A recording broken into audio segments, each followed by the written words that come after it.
Came into that.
That's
I feel bad because I keep moving seats and then moving these things.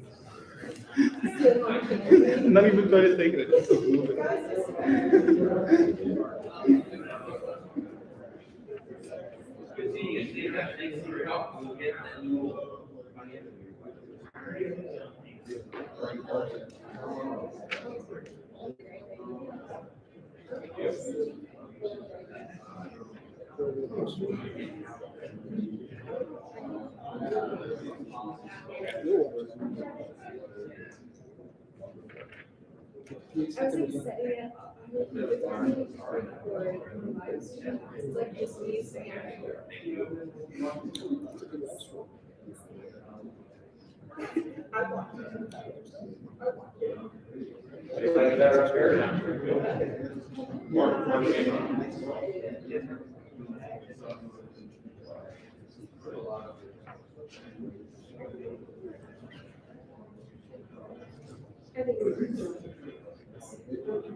Oh, looks good. There's currently 0 viewers. Go Queens.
Hello, everybody. Thank you for coming out today. We're going to start in a couple of minutes, so if you could start making your way to your seats, and if all candidates could make their way to the stage, and we'll start about a minute or so.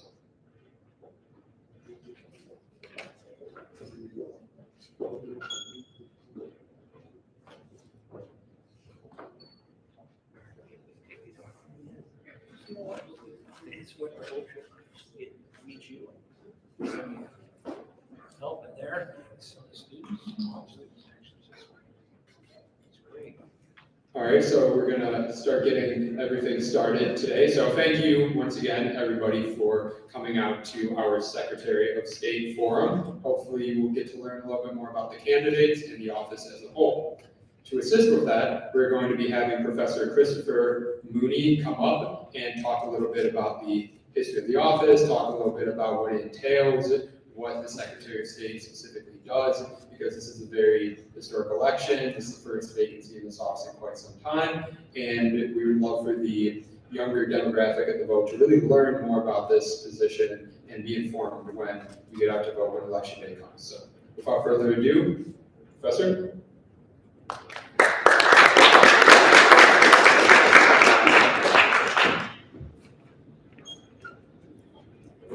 Okay, well, thanks for coming out, and I've been asked to see if people can move closer. If you, that would be my effort to do that, but. It's not church, take that first row. Yeah, there you go, that's right. Okay, well, thanks very much for inviting me out here today. My job, as mentioned, is to give a little background on what is really, for most people, a pretty obscure office, the Secretary of State for the state of Illinois. First of all, let me just say that the Secretary of State of Illinois is different than the Secretary of State's office in almost every other state, certainly with nothing to do with the Secretary of State federal level. Right? It's nothing to do with foreign policy. We've heard a lot about Secretaries of State since November 2020. And it was something we almost never do, but the reason we heard about it is because in most states, the Secretary of State is the election officer. That's the main job of the Secretary of State, to oversee the elections. Usually it's a bureaucratic, cut and dry sort of thing, nobody, except when one of the candidates refuses to accept the election, apparently. Now, we all know about what Secretaries of State do other places. For example, we saw the Secretary of State of Georgia having that conversation with the president on the phone that we've heard a million times. That's not the Illinois Secretary of State, right? Illinois handles elections with a bureaucratic agency called Illinois State Board of Elections. Does a great job, and nobody. So, what is the Illinois Secretary of State? What's that all about? Okay. First of all, the Illinois Secretary of State is the second most important statewide elected official in Illinois, next to the governor, right? More important than the lieutenant governor, than the treasurer, than the comptroller, by a long way. Okay, and there's a couple of reasons for this. One of them is that the duties of the Secretary of State's office is pretty sweeping, a bunch of random stuff, but a bunch of stuff, right, that they have to do. And the other reason is, and probably related to the first one, and also just as important, especially in Illinois, is that the Secretary of State's office historically has had a lot of jobs, and a lot of contracts to hand out. And in in Illinois, where politics is often about who gets what, if you're the guy that gets to hand out stuff, you are in a good political position, and people want to be that person, right? So, now that's changed to some extent in the post-Rutan era, where there's less of the sort of low-level patronage. The person giving you the driver's license test these days is probably not a political appointee, but there's still plenty of contracts. They've got buildings all over the state that they've got to lease. They've got mid-level managers that they've got to hire. So there's plenty of stuff for the Secretary of State's office. So it's seen as a very important place politically and also substantively. Okay, so what do they do? What does the Secretary of State do? Well, the one thing that, if you're from Illinois, the one thing you know that the Secretary of State does is driver's license stuff. Stuff having to do with cars, car registration, license plate renewal, and stuff like that. Driver's tests, go to the driver's test. It's the Secretary of State's office that you go to, right? And this gives the Secretary of State great visibility around the state. One of the reasons why this is such a great office, because you're going to have offices all over the place, right? These driver's license facilities are all over the place, which you picture on the wall. So that's good politically. The key for this particular function has nothing to do with politics or ideology. It's just getting the job done efficiently, right? So the Secretary of State wants people to come in for a driver's license or a license plate renewal to be in and out quickly. They don't want lines. They don't want people complaining. They don't want them sitting around, because that's bad that reflects poorly on the Secretary of State. So the Secretary of State, and for the DMV function, made things that made it happen efficiently. And that's one thing I think that Jesse White and certainly Jim Edgar, when he came into the office back in the 70s, that was a big high point, because it used to be a lot more of a hassle to go to driver's license than it is today. Okay, so that's the thing that everybody's heard of. But there's a lot of other stuff that the Secretary of State does too. And again, no rhyme or reason, this is sort of random stuff that's tossed together. For example, the Secretary of State is in charge of lobbyist registration. So if you're one of the 2,000 to 3,000 people who lobby the state of Illinois, you have to register with the Secretary of State's office. The Court of Claims is in the Secretary of State's. Court of Claims is this weird sort of Kafka-esque institution. If the state owes you money and it's past the fiscal year, then you have to go to the Court of Claims. Secretary of State has, that's in the Secretary of State's office. State Library, the Secretary of State appoints the state librarian.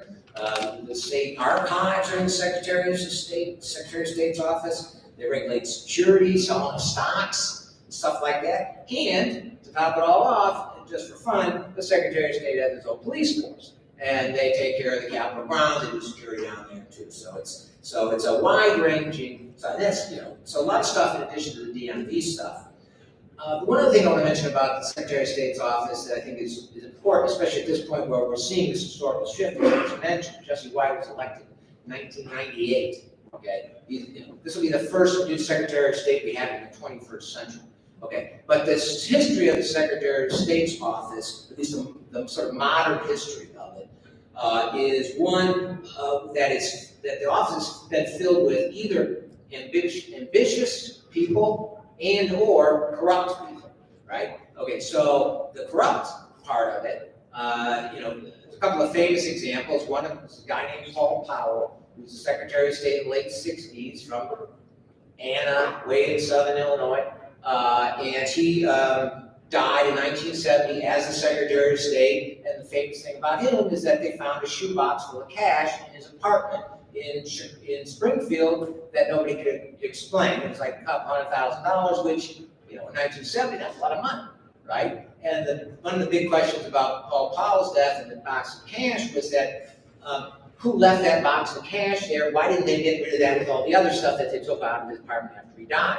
Somebody forgot to get rid of that particular box. So he's never convicted of anything, but that was a suspicious situation. The other Secretary of State who has been famously actually convicted of corruption is George Ryan, who was the Secretary of State before he became governor, and he spent 6-7 years in federal prison, not for stuff he did as governor, but for stuff he did as Secretary of State, bribes for licenses, scandal, stuff that was going on in the 90s. Okay, so you got that stuff going on. And then on the other side, you got the ambition of the Secretary of State's office. After Paul Powell dies, there was a guy who filled the spot to fill out his term. But since then, 4 of the 5 Secretaries of State have run for higher office. And 3 of them have won. Alan Dixon became a U.S. Senator, George Ryan and Jim Edgar became governor. So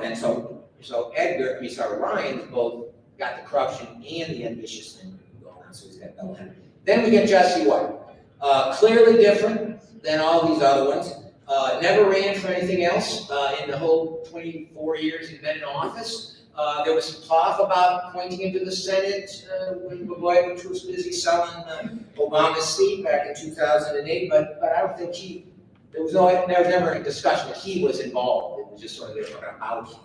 But he never ran for anything, never suggested he was going to run for anything, and no major corruption issues around the Secretary of State's office in his tenure. Yet. Okay. You always have to say that about him. No, never been indicted yet. Okay. So, but there's no hint of this around Jesse White. So, and he's far and away the most popular politician in the state. Regularly votes. Whenever he's on the ballot, he gets the most votes of anybody. And he gets Democratic votes way downstate, so he's very popular. Right. So the question is now, after 24 years, we're going to get a new Secretary of State, and we'll see what happens there. So let's leave it at that.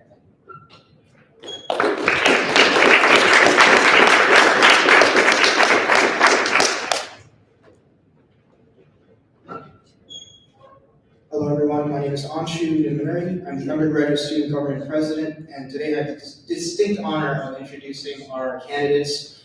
Before I do that, I did want to let everyone know that Ana Valencia does have a scheduling conflict and will not be able to make it tonight.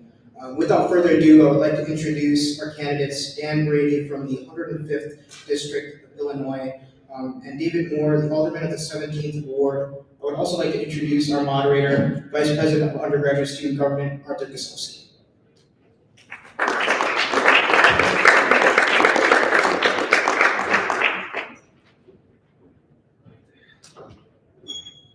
Well, thank you everybody for coming to today's Secretary Forum. I know Professor Christopher Boone talked a little bit about corruption. Don't worry, we're not saying anyone here is corrupt. Don't worry about that. But yes, thank you everybody for coming to today's forum. I've been planning this since last semester, and thank you candidates for coming today. So to begin, we will allow 2 to 5 minutes for each candidate to introduce themselves, talk a little bit about their campaign, and anything else they would like to say. So without further ado, I shall begin with Representative Dan Brady. If you don't mind, sir. All right, go ahead. Thank you very much, and good afternoon. Ladies and gentlemen, I'm State Representative Dan Brady from Bloomington. Born and raised in Bloomington. My wife Terry, son Tom, and daughter Danielle. I was able to bring son Tom back here to Columbia where he's going to school. So it's a nice trip up, and I appreciate the opportunity. And thanks to all of you for being here, from the student body, and your interest in this important office that I just alluded to. But as you know, you've heard to some degree that the Secretary of State's office manages the largest computer database in Illinois, keeping track of approximately 8.7 million drivers, 11 million registered voters, 466,000 corporations, 230,000 limited liability entities, and 159,000 registered security salespersons, 16,000 investment advisor representatives, and then what was alluded to, protects its own capital, protects the capital with their own police force. 3 divisions with this, the investigator as well as the Secretary of State Police, and they actually have a bound division, the only bound division that exists in law enforcement in the state of Illinois. I'm running for Secretary of State as a Republican, and I have worked over my years in the legislature with Secretary White on a number of initiatives. Those initiatives include, or not limited to, first-person consent when it comes to organ and tissue donation, insurance issues, defensive driving issues for our seniors in particular, and distracted driving, something I'm very, very passionate about, trying to prevent as much as possible. As prior representative, I served as McLean County Coroner and McLean County Governor. And if I never have to tell another mother and father that their son or daughter isn't coming home because of a distracted driving accident, that would be the greatest accomplishment we could make in Illinois. But we know that's not possible. But we do know what's possible is being able to prevent, help educate. That's very, very important. The Office of Secretary of State is not an office of public policy, as been alluded to here. It's an office about service to the people. And that's what needs to be improved upon. There's a variety of ways we can talk about that, as we're going to, I'm sure, to talk about why and how we're going to increase the efficiency of that office on a number of fronts. So I look forward to that opportunity to talk more and answer your questions. I appreciate the opportunity to be here with you today, and thank you again for coming out, and I look forward to our discussion. Thank you very much.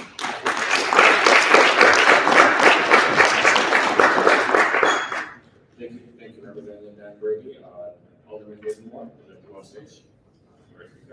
Thank you so much. First of all, it's a pleasure to be here with you all, and it's an honor. Protocol has been established, and I just want to thank everybody who helped participate and put this on. While we got this room here, I want to make sure that I don't talk at you. I don't want to talk to you today. By show of hands, how many of you have either paid for your college education through loan, being an RA, through work study, or working some type of job? Please raise your hand. That is the majority of you. I am you. And so I graduated from Western Illinois University, Simeon High School, and then I went on to Western Illinois University where I got my accounting degree in operations management. And that's what it takes for somebody at the Secretary of State's office, someone that's a fiscal manager. I work for several Fortune 500 companies. I had to interview just like you're doing or going to do. And I had to earn that position. And I worked for several Fortune 500 companies, and we could not stay competitive if we raise prices and raise fees. One thing I want you all to remember, a lot of people are going to say a lot of things out here, and things are going to sound similar. But I want you to remember that your power as young people is important. I want to be your next Secretary of State. But when I wake up on February the 29th, I want to be able to see that this election was decided by those 35 and younger. This Secretary of State seat, I first got exposed to public service at a very early age. I grew up in Robert Taylor home, moved to Inglewood. My uncle was an assistant precinct captain. He would pay me $5 to run up and down the street, put it in people's mailbox. I have to be honest with you, I didn't care about any politics. I just wanted that $5 to give me some Boston baked beans and Cheeto sticks with me. But it was when I turned 13 years old, that same uncle took me to a breakfast with him. And there I met a state senator by the name of Harold Washington, who was running for Congress. I was the youngest person in that room. And he looked me in my eye and he talked about the importance of young people being involved in their community. And that's what changed my life.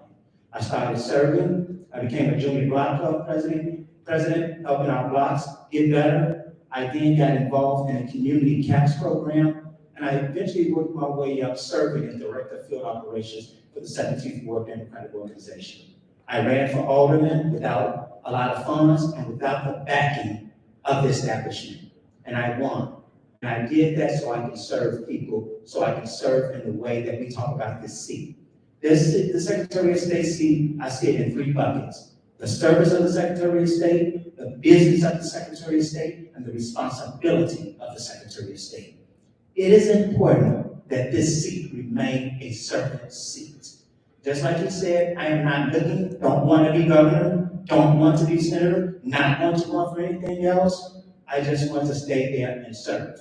But the responsibility of the Secretary of State, because we talked about the business, you all heard that, but the responsibility is probably the most important part.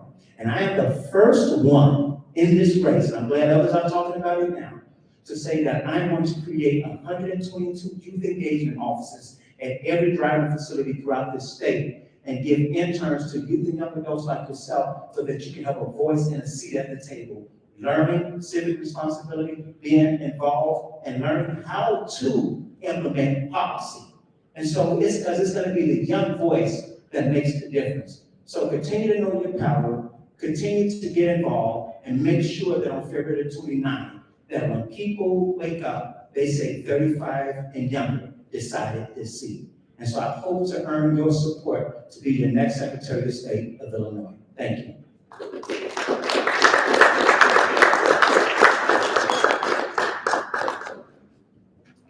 Thank you, Alderman Moore. So now we will spend the next 5 to 10 minutes asking one-on-one questions to the candidates. I shall be asking the candidates questions, 5 to 10 minutes. So we will begin with Representative Dan Brady. So, begin. How does your experience as an Illinois representative make you qualified for the Secretary of State role? Thank you. I think one of the key is, as a representative, you're a representative of the people. That means all the people. And in a representative district, depending on the size, means roughly 147,000 in my particular area. And when you're representative of those people, you learn from the people what's important to them, their struggles, what they need from their government, what they want. What they want more than anything is response, service, and someone who can, when they respond to them, relate to them. And that's very, very important. That experience, not only from the state legislature, but from the county government and from my own private business side of things, is how it can be transposed to service. Because as I indicated to you earlier, the Secretary of State's office is not an office about public policy. It's about service to the public. And that needs to be improved upon. I've also tried to adhere to something as representative, and that is simply that, how would I like to be treated by that individual? People don't call me as a representative because they want to check in and see how my day's going. They call me because they need help. They're caught up in the red tape of government, in Springfield. And they want someone to respond to them. Much like when you go into a driver's facility, you want someone to respond to you. You want to move through as quickly as possible. And you want to be able to be treated with respect and be treated with the efficiency that you expect as a taxpayer. Now, that's not something that's brain surgery. That's something that is efficiency and responsible government to the people. And that's what I would bring to the Secretary of State's office. My legislative record has been interactive with the Secretary of State's office on many fronts, as I alluded to in my opening remarks. I would continue that. From a budgetary standpoint, when I served on general services and in the area of public safety, on appropriations and budgets in Springfield, learned the budgetary side of things, and that's very, very important when it comes to this office. This office that has a budget of over $474 million, over 4,000 employees.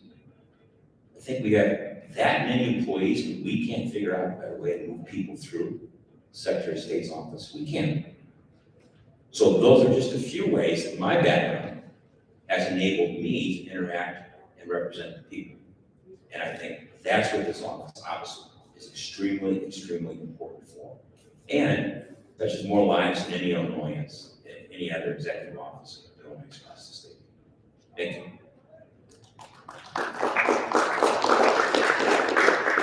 For that question, then is there a piece of legislation, any sort of accomplishment in particular that you would like everybody to know about that you believe has taught you what needs to be done to improve the office? I think a couple pieces of legislation that come to mind most recently, and because really result in part because of COVID, was the technology side of things for defensive driving courses for seniors. To be able to do that remotely at their pace, if they're not the highest savvy tech, like I'm sure many of you are, that they have to work at a different pace, our seniors. They have to be comfortable, but they still need to have this particular course aspect of defensive driving and the 8 credit hours that go with it. That has been, I think, something with their ability to do it that way, and also the potential of bringing down their insurance premium rates once they complete this course. Doing that in what they feel is a safe environment with the National Safety Council I partnered with insurance I partnered with, and the Secretary of State's office to bring forth this legislation and have it signed by the governor. Another area is, as I said, is very near and dear to me, is organ and tissue donation. I was one of the sponsors dealing with legislation that would expand the donor registry list to 16 to 17-year-olds, making them able to be on that registry when they become drivers, but also with the parents opt out that, God forbid, they became donors, the parents would still have the ability to make that decision. And I think that was very important for parents. The other area within legislation is also from the senior side of things. There's the first person consent legislation. And then legislation that deals with the public safety side of things as it comes into the Secretary of State's office. And what the office is doing in the way of education, and the education dealing with not only defensive driving, as I've said, but distracted driving. Thank you. So, next question. The base fee is at least $100 here in Illinois to register a vehicle. This is much higher compared to the surrounding states. How will you continue to advocate to reduce this cost or to prevent it from rising?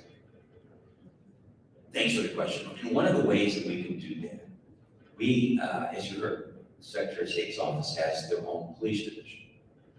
And we have approximately 40-some road investigators that travel the state of Illinois, provided squad cars by you, the taxpayers, provided equipment, technology, training. And yet, when we have people that apply for license stickers, even though we're getting more modern, that's important, new license plates, other purchases from the Secretary of State's office, they have to wait for a lengthy period of time until that comes from the mail. Roughly, plates alone, we were pushing some $4 million that we're using Postal Service-wise to get those plates out. Why can't we have those particular road investigators that are traveling the state of Illinois, going to every Secretary of State's office, facility across the state, bring those plates with them, drop them in the facility, make contact with the people that need the plates, and come pick them up. Save taxpayer money, more efficiency, and do it in a more timely manner. That's just what I'm saying. Do you foresee any sort of obstacles to get in the way of that? I would imagine that there's obstacles that can get in the way of anything, but you surround yourself with good people, there's nothing you can't overcome. The Secretary of State's office has great people that work there. One of the things we have to do is we have to cross-train those individuals. Cross-training has, for some reason, made this. And by cross-training, I mean that an individual can do more than just one aspect of the Secretary of State's office when you walk in there. That, for instance, if the individual is there, they're cross-trained, they can help you with something else if you need something different than where they're at that point in time. The availability of important staff like that is extremely important. So that would be one area we could overcome some of those obstacles. Not only that, but the language barrier in the Secretary of State's office and across the state. We have roughly 9 different languages that are spoken in the Secretary of State's office, or field divisions. People that come in, having staff that is trained, giving them incentives when they are able to have the language and decrease that barrier that comes up for dealing with the general public. Those are just a few ways we can improve, but there's obstacles we can overcome that would come up to us. It also comes from a hands-on approach. If you're going to be hands-on, it means you're going to be working all the time on behalf of the people you represent. That's what I do now. That's what the Alderman does. We take it very seriously. People entrusted us with the ability to represent them. And they want representation. And that's what I do on a daily basis. Thank you. What kind of foundational technologies does our state need to thrive? What kind of ideas do you have to make the DMV more technologically advanced and innovative is what I mean. So for me, it'd be For you. I won't take away your question. We'll have a separate 5 to 10 minutes. From a technology side of things, obviously digital. We need to improve the digital system. We have some areas in the Secretary of State's office from antiquated technology where they can't or aren't even on the same ability to communicate back and forth from the systems that they're on. That just leads inefficiency in the state. Technology and investment into digital. Obviously our cell phones, we know the apps and what can be improved on them and what can be done in type technology. But sitting down with some of the brightest and the best when it comes to innovative technology solutions, everything from studying foot traffic in facilities to the peak times of travel for people coming in and out of those facilities, when and how the best time is to be open, accessing in the evenings, and the type of facilities that we have, spending roughly $10 million in leases across the state of Illinois for some DMVs that are inadequate, handicap accessibility questions, certain technology questions, and I have ways that certainly I have ideas to improve upon that as well. It seems like we ran out of time for you to answer any more questions. Therefore, thank you very much for answering those one-on-one questions with us. So, Alderman David Moore, 5 to 10 minutes of one-on-one questions between us. So to begin, what about the office makes it appealing and just worthwhile for you to pursue, to you personally? I believe we talked a little bit about it in the introduction. Would you like to perhaps point out some vital details that you think are just that just makes the office so appealing to you? Absolutely. It's a servant seat. It's an office that you serve everybody, regardless of race, regardless of religion, regardless of party. And that's what I do right now as an alderman. It's a non-partisan seat. There are people in my ward who don't vote. There's some religions that don't vote, but you serve them anyhow. And that's what I do as alderman of 17, where I have 53,000 residents.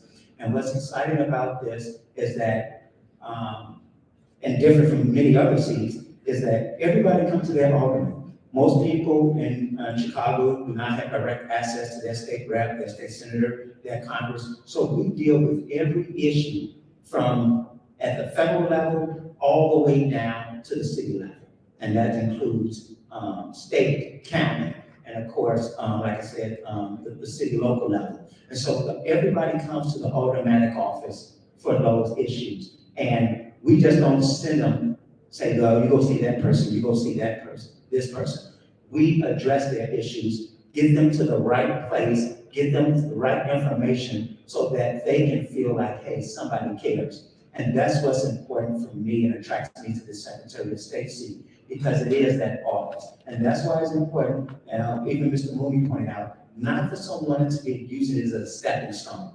I think myself and probably Representative Rodney too in this race, I know I have stated that I am not looking to run for anything else. And so that way you have to stay focused on what? Serving the people, not being political and get ready for your next governorship or getting ready for your next state senate seat, but focus on serving the people. And that's what attracts me to this seat, because it's a service-driven seat. Thank you. Oftentimes, politics in Illinois is very Chicago-centric, is a common criticism, especially when we leave outside the county. How will you make sure that the office is serving all Illinois? How will you address those common criticisms? Absolutely. Well, you must be following me around this state or somewhere. When I grew up in Chicago, right, and you have these perceptions of people, you have these ideals of people, but it was when I went to college at Western Illinois University that really changed my life, and especially when I became an RA.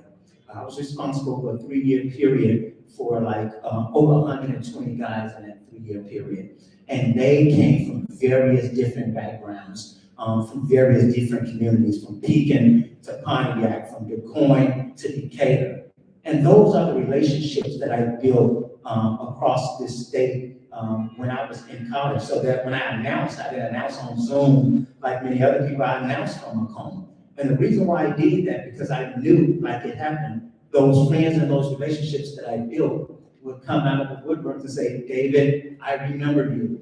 Because we worked together, regardless of what party they were in, regardless of what community they came from, we worked together. And what you found out is that we have so much in common than we have differences. And so as an RA, I did that, but also when I worked in student government, and even as an alderman, I reach out beyond. People say, you're beyond your ward, David. And that's because I've always reached out to people and learned from people well beyond my community area. And so it's working with them, giving a voice at the seat at the table, and especially our young people from these different communities. You all are going to be the one that change things in this whole entire state.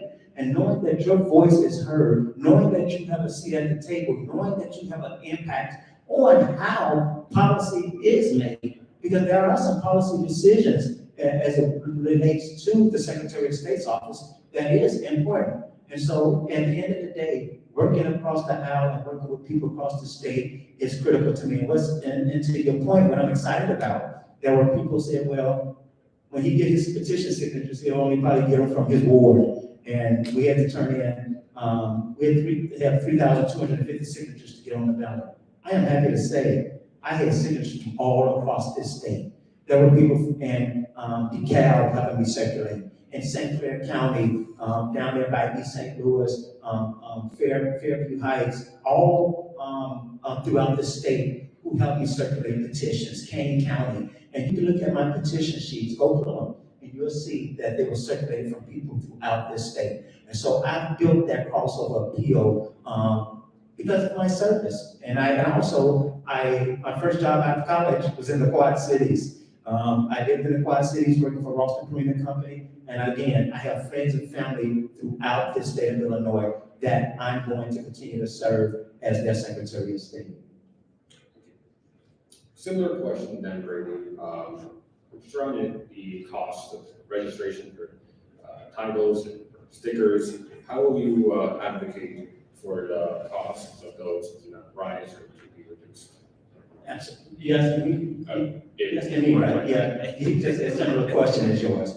And so first of all, you all heard me mention that I graduated with a dual degree in accounting and operations management. The thing is, in accounting, when I was in corporate America, we couldn't raise fees, otherwise we wouldn't be able to stay competitive with our companies. Let me tell you, there is waste in government. And that's, you just have to, there has to be the political will, and you have to have somebody that's independent enough to get out there and show that waste. And so as an accountant, I can find opportunity cost savings. That's number one. Number two, as we look at gambling and everything, and we got all this new revenue coming in, and because at the time we didn't have this revenue coming in for infrastructure.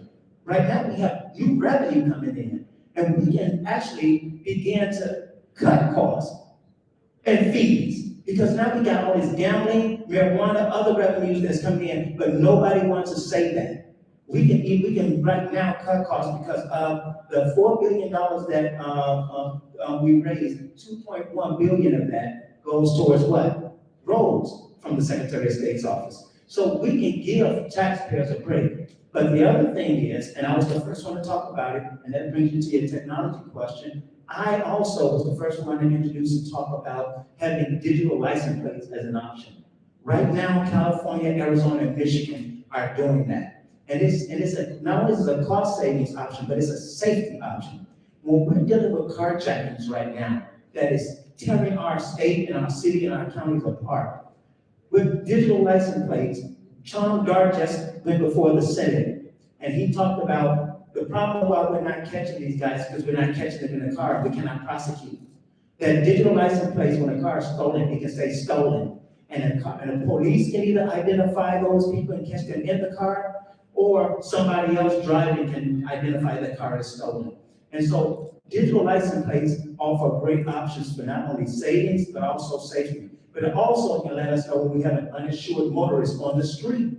Right now, many of you all cars are insured. But right now, there's so many motorists that are on the street that are not insured, but they're not caught until what? Maybe they run a stop sign or something like that. But working with the Secretary of State's office and our insurance companies on their digital license plates, if they're not insured, it is an uninsured motorist. Not for the purpose of just arresting people, but for the purpose of getting people in compliance so that those cost savings can come to you all instead of us putting more money and fees on people who are doing the right thing. And so those are the things that I've talked about implementing from day one, and I appreciate even some of my opponents who've taken my ideas, but that's a good form of flattery, isn't it? The best form of people take your ideas. Digital license plates just sound very interesting. I kind of wonder though, like what form would that take? Like mobile app, anything on the computer, the card you have, and two, like how would you even sell that to like an older individual? I'll be honest, my dad doesn't even know how to run a computer. Absolutely. So and I'm sure everybody here would be up for it, but how do you sell it to people who are much older? Absolutely, and again, it's as an option. And right now, it's California, Arizona, and Michigan are doing it. And if my memory serves me correctly, it was even passed at the state level here in Illinois to started doing it on commercial vehicles, but they never rolled it out. And so, if you look at your phone right now, and you inset that plate like it's in your phone, and you can look at the back of buses right now, and you have it on the back of buses. It's nothing something he has to operate. It's a digital plate that's controlled and operated by the Secretary of State's office and also the business that we contract with to have that digital license plate. So it's not a heavy option in terms of seniors having to do. Actually, they'll like it better because now they don't have to go in, if they don't want to, don't have to go in to register.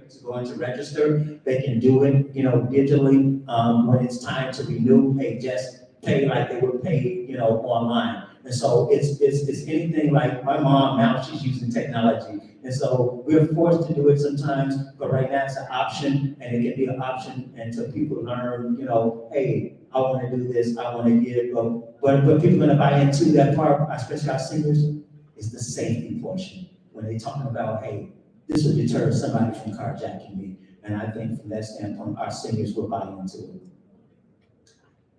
Wish I could ask you more questions one-on-one, but it seems like we have ran out of time for that. So to begin, now this is when I'm going to open up to the floor. We have mics on both sides. We have a representative from the student government in Veronica to our right here, who will bring you guys the mic.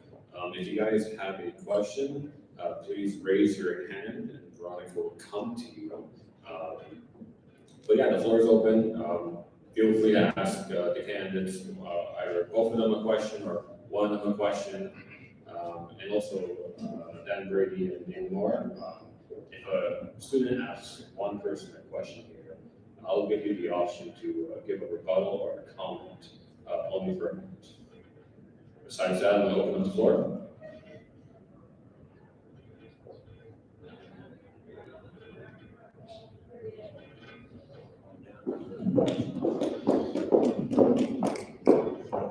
Pressure. My question's for Alderman Moore. You talked about reducing costs for buying license plates through using money from cannabis or gaming to pay for the license plates fees to pay for. How would like something like COVID where you can drop in? Like, Can you speak up? I don't hear this. sorry. Okay, so you talked about dropping like license plate fees and replacing that revenue with revenue from gaming or cannabis. How would you like react, or how would say like something like COVID happens and you lose revenue? How would that impact, or how would you respond to a loss of revenue or a down year in sales from cannabis? Absolutely. One of the things I told you, and you respond to that early on by going in there and do your audits. What I just tell you, there is waste in government. And so even doing up times and down times. And so first of all, you go in there and you weed out that waste. And you get that, and that's constant revenue that's consistent in good times or bad times. But one of the things is, as the legislator had to raise fees, it's because we didn't have a capital bill, we didn't have another revenue going towards capital projects. And right now, there's lots of money that's coming in. Not only from the federal level, but also, again, from just the state level in terms of what we're doing in gaming and everything like that. And we again, you don't want that money to go to waste, but I believe taxpayers need a break, and they can be given that break right now if there's the political will to do it. And so when you're running an effective and efficient operation, again, there's nothing like being a part of corporate. There are some people who've just been in public sector forever. And once you're in corporate America and you find those opportunity cost savings in order to stay competitive, those are the things that you have to apply to the public sector so that you're not raising fees constantly on the taxpayers. Representative Dan Brady, would you like to rebuttal or add a comment to anything that Alderman did more so? Thank you. Along those lines, my first step would be going to the Auditor General of the state and audit the office, Secretary of State's office, even though it reports to, from a budget standpoint, the General Services Committee, the Appropriations Committee, the General Services Committee. I think knowing exactly where the dollars could be utilized more efficiently, and look at the revenue side of things, and look at the revenue that, yes, comes into the Secretary of State's office. Armed with that information, I think you could make more decisions in dealing with the employee side of things and the operations of the office. One, where you figure out exactly where your assets are, the revenue side of things, and your spending side of things. And I think there could be great improvement in those particular areas. The other side of the particular operation side of things is looking at, from a operation side, when you talk about the revenue and you talk about capital, the state just not too awful long ago, after not having an increase from a capital bill, 9 years ago for the last capital bill we had, just like the infrastructure needs here at the university, deferred maintenance costs. Secretary of State's office does have growth funds that come into it. And it's the priorities of what is spending in the office, what's important. And that importance that we both talked about is efficiency and service to the general public. So that would be one area where I would start. But it can be done, because just recently the legislature, I was just going to say that we reduced the trailer fees in the state of Illinois. So it can be done. anybody else have a question? Great.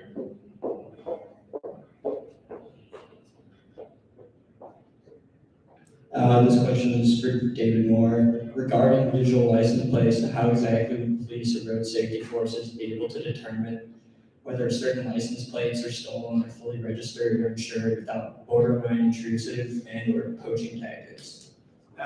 Absolutely. So those digital license plates, they still act like your regular plate, you know? And so they still see that, hey, your, the date is still on there, your plate number is still on there, but if something happens, like you're uninsured, then still at the bottom, it doesn't take away your plate number, or it doesn't take away your, the date that your plate expires. But at the bottom of that digital plate, that's like you got an Amber Alert sometimes, it'll flash that, hey, if it's carjacked, car stolen. If you're uninsured, it'll say car is uninsured. And so you're not violating anyone's rights or anything like that. And you still, but it's making you aware, making you very aware of what's going on with that individual car. Even there's a lot of crime taking place with some car dealerships even. And the Secretary of State's office is responsible for catching those crimes. But a lot of times we don't do it, and what happens is that a lot of crime is committed with cars that don't belong to the people. So what we're talking about, what you hear about on the news, is license plate readers, right? And they said, we can read the license plate. Well, it does no good. If you can read the license plate, it's going back to the person they stole the car from, or it's going back to the dealer that the car was stolen from. Do you understand what I'm saying? So the license plate reader, it's important, but it doesn't make that significant difference unless you can catch that person in that act of stealing that car. And again, it's not just to arrest, it's to deter and make sure that I don't even want to be carjacked. So if I got a digital plate, somebody will like, I'm not messing with that car. And so you're more safe and more likely not to get, carjacked or shot in these situations. So it's a safety standpoint and definitely not an intrusive standpoint. Would you like to comment for a minute? Sure. Thank you. Before we get into the digital side of things on the plates, a couple of years ago, there was legislation in Springfield that would do away with front license plates and only have back rear license plates. Cost saving measure, which on the surface sounded good until you had input from law enforcement explaining why that particular idea had a higher problem of potential theft and why that lack of that plate would have higher potential of them being able to run plates even from the front side when it comes to stolen plates. So that's an area that I think needs more study. Another area that we talk about is the backlog. When you talk about vehicles, license plates, the backlog of titles, whether it's automotive, whether it's trucks in the state of Illinois through the Secretary of State's office, and getting those titles out into lien holders is extremely important because of business, commerce in the state. And there are those that are still waiting months for the efficiency of those titles to be moved out for the purchase of the vehicle that they just had, and they still don't have it, or their lien holder, and it doesn't have it. Those areas have to be improved upon first. Does anybody else have a question?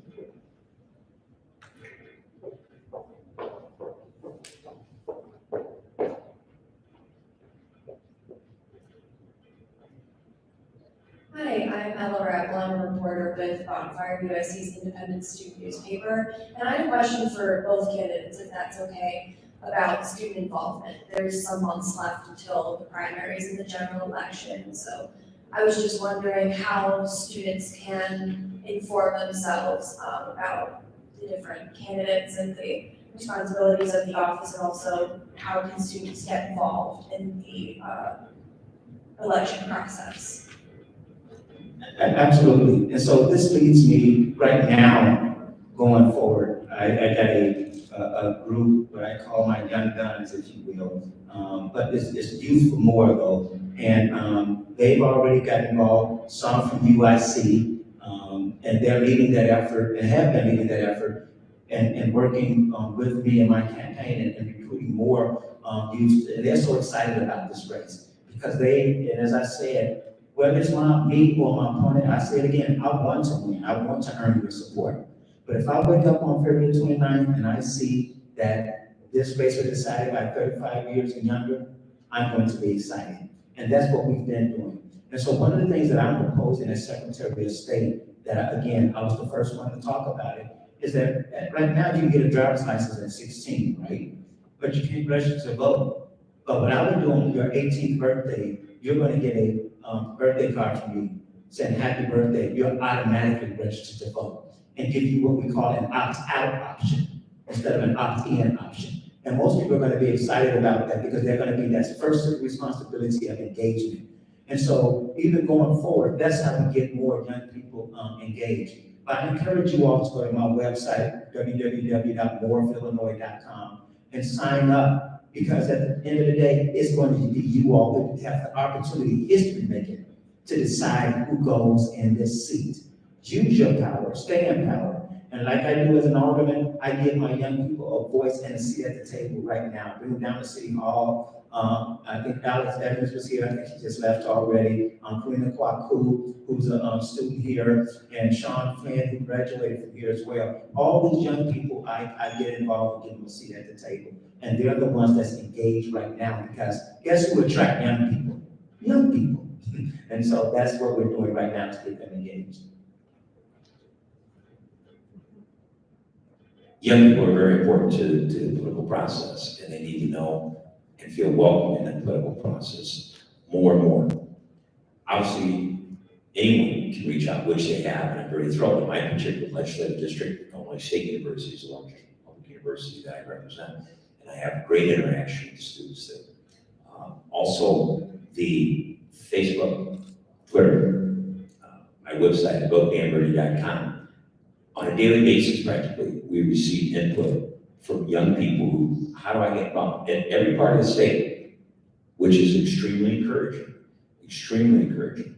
And this particular election process, more than anything else, with the primary being changed to June 28th, this is extremely important that young people get themselves in tune with that. On the other aspect is engaging the young people, but also hiring the young people. And Jonathan Geske, who's here, who graduated in December from UIC, is the director of the field operations and operations of the campaign for Dan Brady for Illinois Secretary of State. So it's not only encouraging young people to get involved, but it's actually giving them more than a seat at the table. It's the operations of a campaign that's statewide for me in Secretary of State. Does anybody else have any questions? Let's go with the individual on the far back.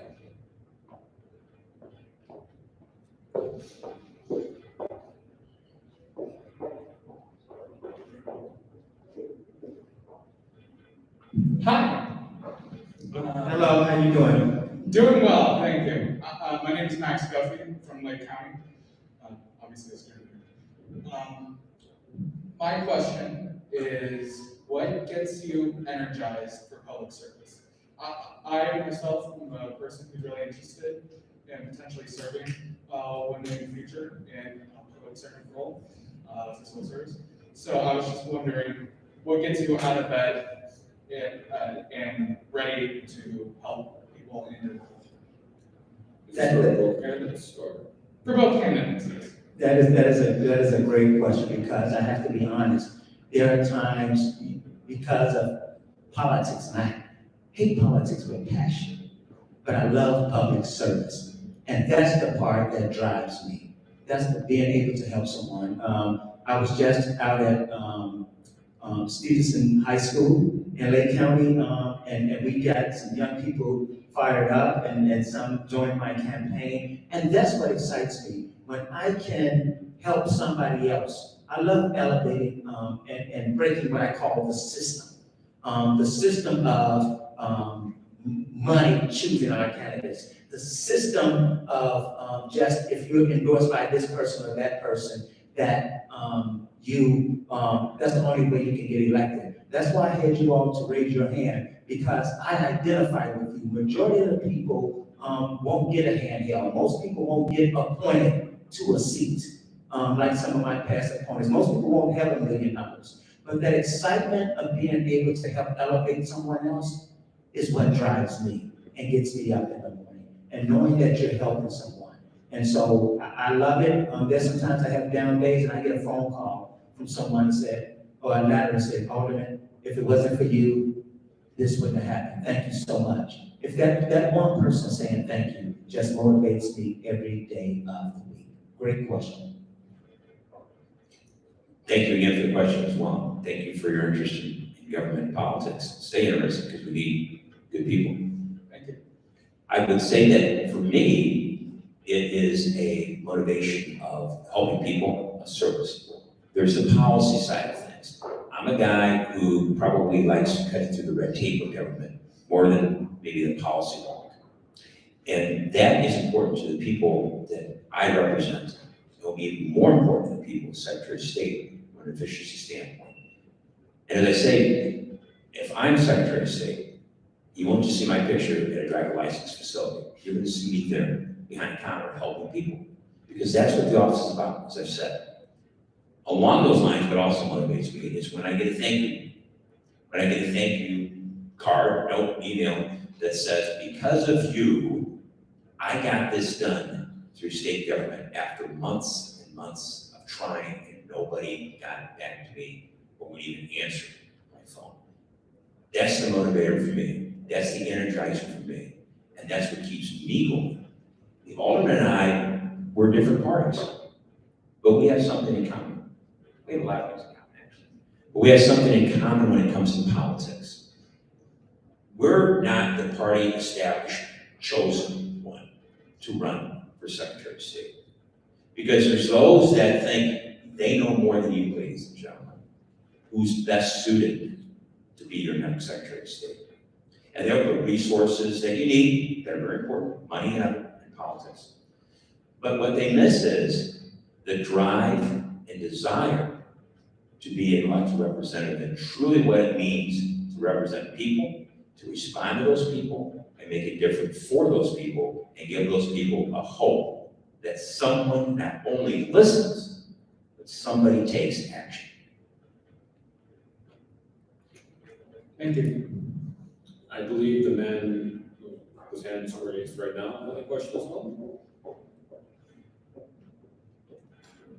Yes, thank you for all these ideas. They've been really helpful. My name is Adam Slade. I'm a PhD student in the Department of Public Administration here at UIC. I'm really interested in how administrative data can make government more effective.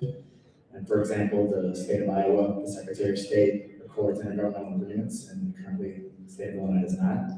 And that can help with analysis and coordination among local governments. Are there any ideas that you would bring to the Secretary of State's office to make administrative data more useful and to make state and local government more effective? From my perspective, we can do more of service to the taxpayer that's already in place. Higher education. We need to increase into our facilities mobile response centers into fields or areas of higher education.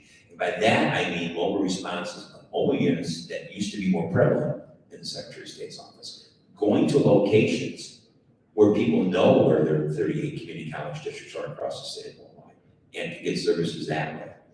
Where people know where the university centers are and feel safe in going and have accessibility. Also, when you look at those areas, what we could have is there is public transportation to all of our major universities and satellite universities for people who don't have means to get to some of the DMVs across the state of Illinois, or don't even know where they're located. Those are the type of partnerships I'm talking about that we can enhance and work on. A lot of these community colleges across the state of Illinois, obviously they're funded by taxpayers, and in part they're funded by the state. You're already paying for some of these services, and they all possess infrastructure needs technology-wise that we don't have to start over again at the state level dealing with the Secretary of State's office. Why don't we tap into the resources that we have, expand those resources, and make it more efficient and safe for individuals and accessible for those individuals to get the services from the Secretary of State's office? Don't come to me. Let us come to you. Great, that's a great question. Again, you're going down my road. I dealt with the accounting side and efficiency, but also I had to do a degree in accounting and operations management. And on that operations side, that total quality management piece was key that I learned in corporate America. And that's looking at data, whether it's administrative or any other data, based on you're talking to people in this service sector. And what I found out that people were literally saying, as the representative just alluded to, people want the services to be closer to them, and they want us to stay out of their pockets, okay? So on that close to you side, the Secretary of State is the state librarian, right? So while we have our libraries, one of the things, and I'm the first to say it, and again, as people copy it, I'm happy about it. I was the first to say, let's use our libraries as satellite sites and bring those quick services like just renewing your driver's license or just getting a sticker, those quick things that people need, because that also helps with the language barriers in a lot of our different communities. And it also brings the services closer to you. And using that type of data helps. Even when we're talking about, on the technology side, the Secretary of State's office is still on the mainframe system. So using cloud computing will help with a lot of that. And so we have great opportunities to effectively use the administrative data by talking to people and learning what people want in order to apply and make sure that we bring those quality services to them. And part of that is keeping those lines short, making sure that even in our libraries, we're talking about a Secretary of State's office from the driver facilities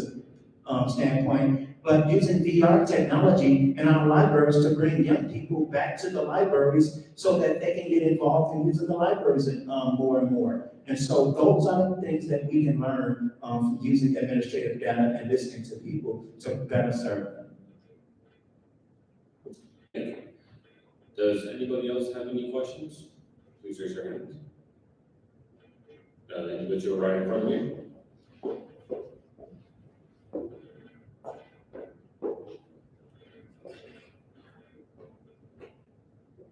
Hi there, thanks for coming out. My name is Keegan. I'm a campaign associate with Illinois PIRG, a statewide nonprofit and nonpartisan organization. And one of our priorities in the last couple of years has been the implementation of automatic voter registration, which is one of the responsibilities of the Secretary of State. And I was wondering if you have any plans to address some of the concerns about the implementation of automatic voter registration and make it more customer friendly to people who are getting registered to vote at the Secretary of State offices.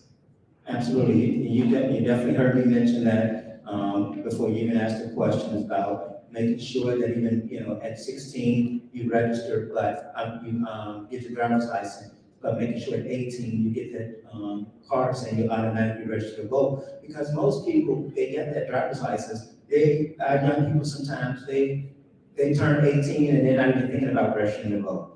Maybe at 21 or 22, they're like, oh, okay, let me get registered. Or when you're renewing your driver's license, someone may say something later on.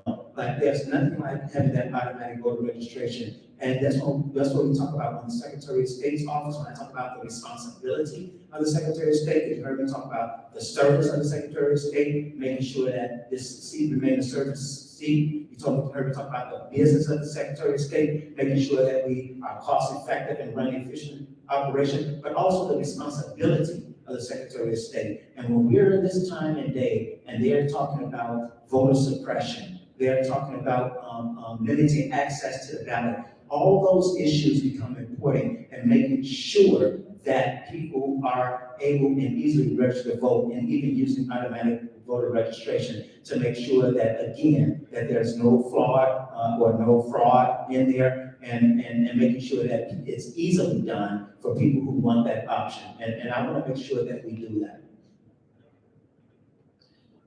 One of the first pieces of legislation that I sponsored and became law was the Birth and Death Records Vital Act of the state, meaning the electronic. That electronic system has evolved to the Secretary of State's office, clerks, and State Board of Elections to be able to purge voter rolls in the state of Illinois effectively, yes, through death certificates. it's one of the ways that helps to protect the integrity of the voting system in the state of Illinois.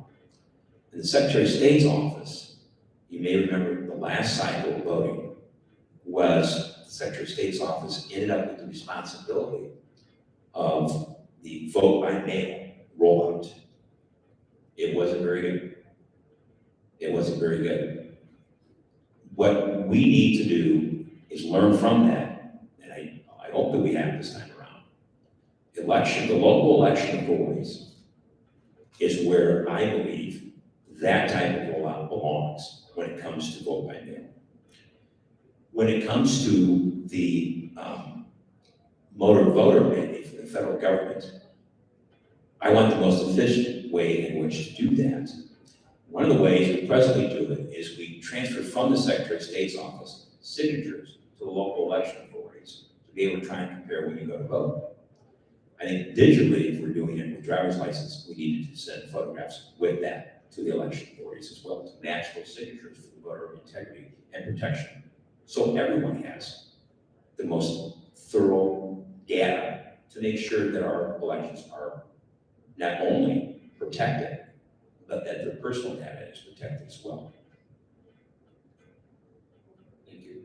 Does anybody else have any questions?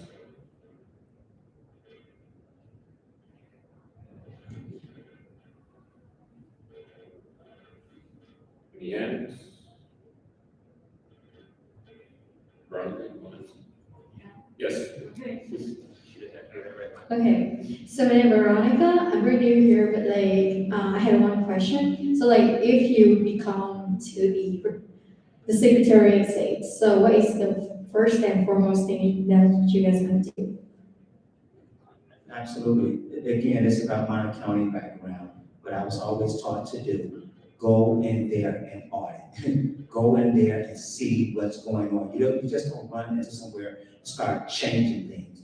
You have to see what the problem is and where you can enhance. It's not always just a problem. What I learned in corporate America, we learned this. If it ain't broke, break it. Find out why it's not breaking and improve upon it. And so I bring that same attitude to the Secretary of State office.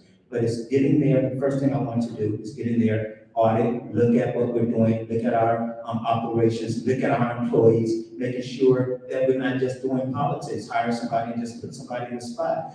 Making sure that the right people are in the right spaces so that we can run an effective and efficient operation for the taxpayers of Illinois. That's the first thing that I'm going to do as Secretary of State.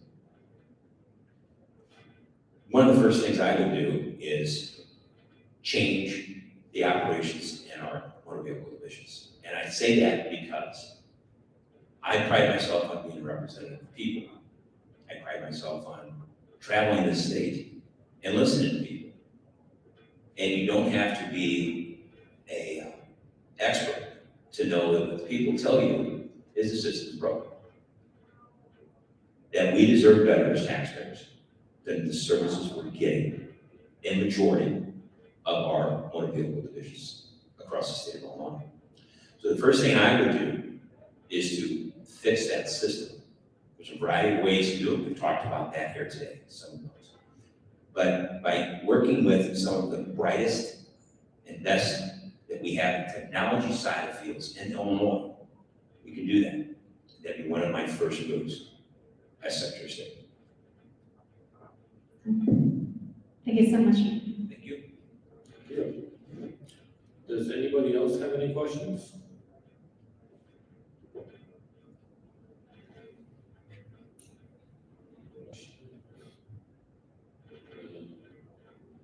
Please feel to raise your hand. If not, it is about to be 2:30 soon, so I'd like to actually give the candidates the time to make any concluding remarks. I'm going to give, say, 3 minutes for each candidate to give a concluding remark. So let's begin with David. Thank you so much. First of all, again, I want to thank you all for coming out. I want to thank you all for staying and listening, and that means hopefully we've said something here to pique your interest, because most of you stayed, and I appreciate that so much. My mother always told me, when people show you who they are, believe them. When people show you who they are the first time, believe them. I think every candidate should have been here. We all know that that's the oldest trick in the book. I got another appointment. You all have been planning this for a long time, and this was on everybody's calendar for a long time. And if something did come up, it shouldn't have trumped you all. Because at the end of the day, young people are our next generation of people who are our next generation of leaders that's going to help make the difference. So if they reject you now, they're going to reject you when they get in office. And so I want to make sure that you all know that you have somebody here to listen. It's easy to say what you're going to do when you get in office. All of us have a track record of what we're already doing. And I'm happy to say, when I got in office, one of the things I wanted to make sure is that my constituents had access to me. All of my constituents, all 53,000 of them, either have my cell phone number or have access to my cell phone number. Yes, they go through the office, they know what to do, but if they need to reach me, they can. Now, would I be able to give every state of Illinois resident my cell phone number? Not at all.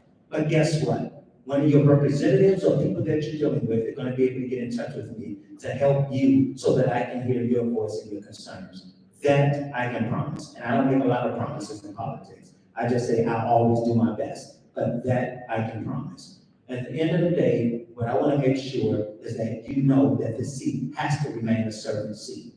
You have to know that from the business that we must be effective and efficient, and you have to have somebody fiscally responsible in that seat. And then you have to make sure that the responsibility of the Secretary of State is important, that we give our youth and young adults a voice and a seat at the table. And having those youth engagement offices at all 122 driving facilities are critical.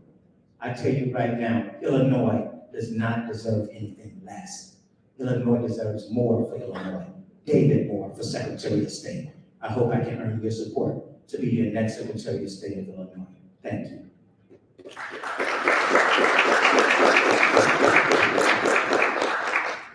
Thank you very much to each and every one of you that are part of the forum this afternoon. Thank you for doing this. I made it a priority to get here today. I drove the furthest, so I get the furthest drive of the world. But it's important, we talk about engaging young people. We have to show the young people you're important to us. Not only as a voting mass, but what you think, what your plans are, and what your ideas are. That's very important to me. When I went around the room with some of you, I kind of expected to hear I'm here because I get college credit. Let's get to this thing. But that's not what I heard at all. I heard I want to be here. I heard I have an interest to be here.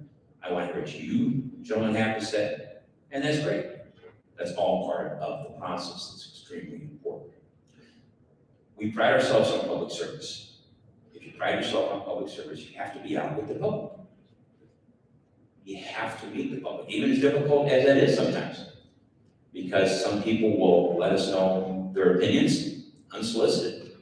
Sometimes they're not very happy, and with good reason at times. But a true representative of the people has to be out amongst the people. I learned that, not only in my other profession, but in county government. My job in an elected office in county government's core was a 9 to 5. Didn't get weekends off, didn't get holidays off. In fact, you worked. All those times when others were off, you worked, and you worked on behalf of the people, some of the most challenging times ever. Much like the Secretary of State's office, you have to be accessible. You have to respond. You have to have people who want to be in those facilities serving you, the public. Because let's face it, they have a lot of stress and strain on them. And we need to help them and learn from their ideas. As I said earlier in our discussion, surround yourself with good people. There's not anything you can't overcome. I believe that. Hard work still counts for something. I believe it does. Not only in politics, but in business and everything else you do in life. Treat individuals like you'd like to be treated, and their reply to you and response to you is going to be much more beneficial. So thank you all for being here. Thank you for what you do and staying engaged. Thank you for the opportunity. I'm Dan Brady, running for Secretary of State, and I ask for your vote. Thank you.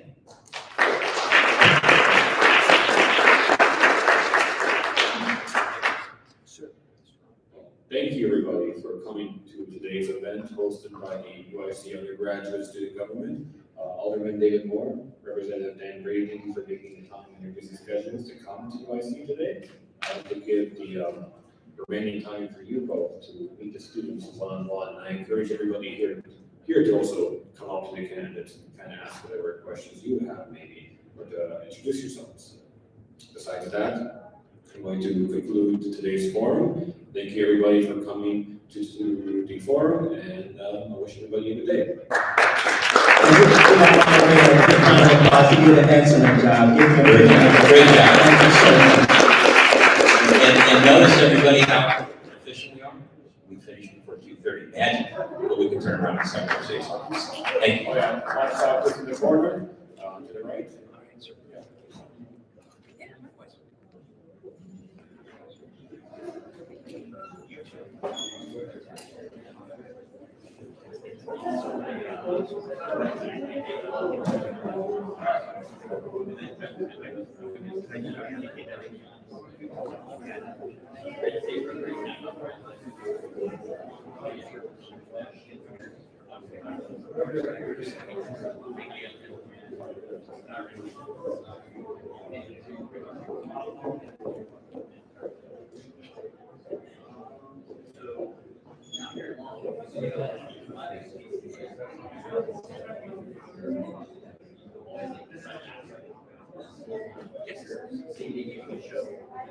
Oh, Judy, okay.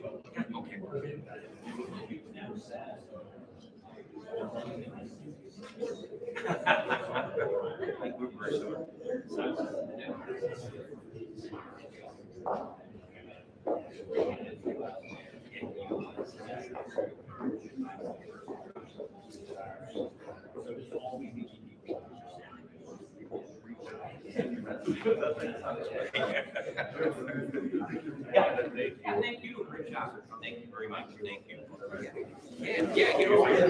There we go. You know. Thank you. All right. Yeah. All set? Thank you. Thanks again. I will do it. Yeah. I will definitely do it. Thank you.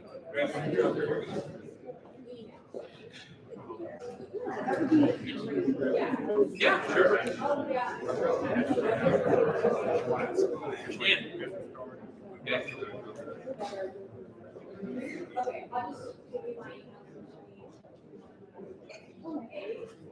You want to be picking this one? Oh, yeah.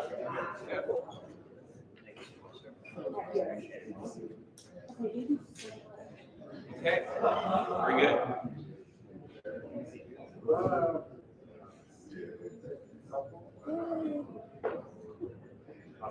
All right, good. Thank you all. Thank you very much. Thank you. Great opportunity. Yes, it was. Since this is like a really good thing, the way to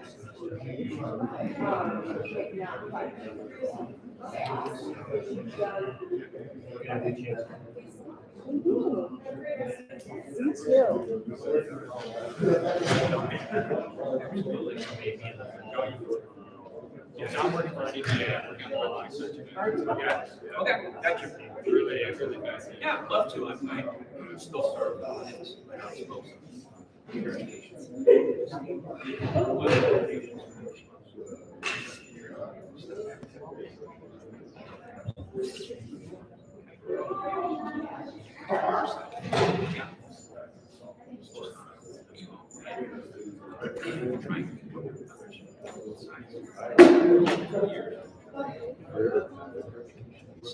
So we got a lot of work to do.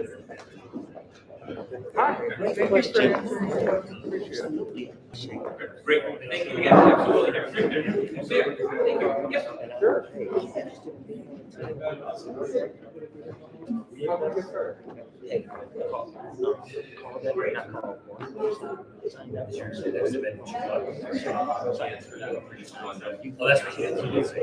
I'm not.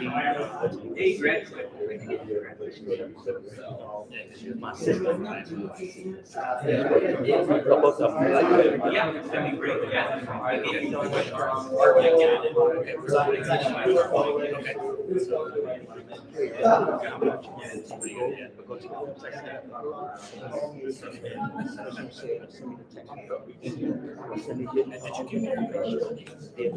So I apologize, I, meeting, I don't know if you're gonna be safe, my cards are at a there is some of the information.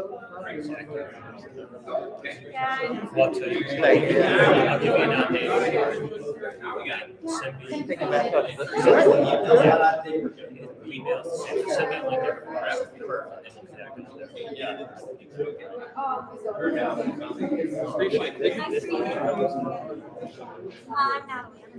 Okay.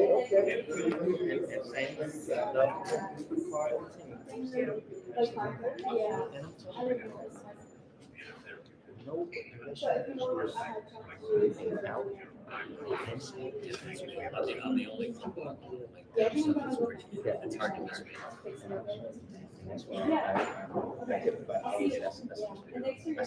today's the last day. So we'll see how. Yeah, it is last day. But he called me. He called me. He said,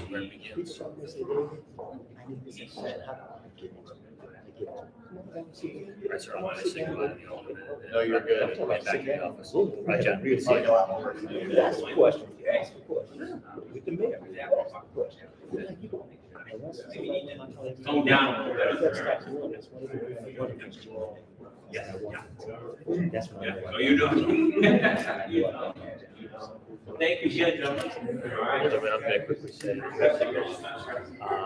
but I was telling Rep. Brady, I'll tell you too. I don't know if you heard the news, the Chancellor Arboretus is leaving us at the end of May. He's becoming president of University of South Carolina.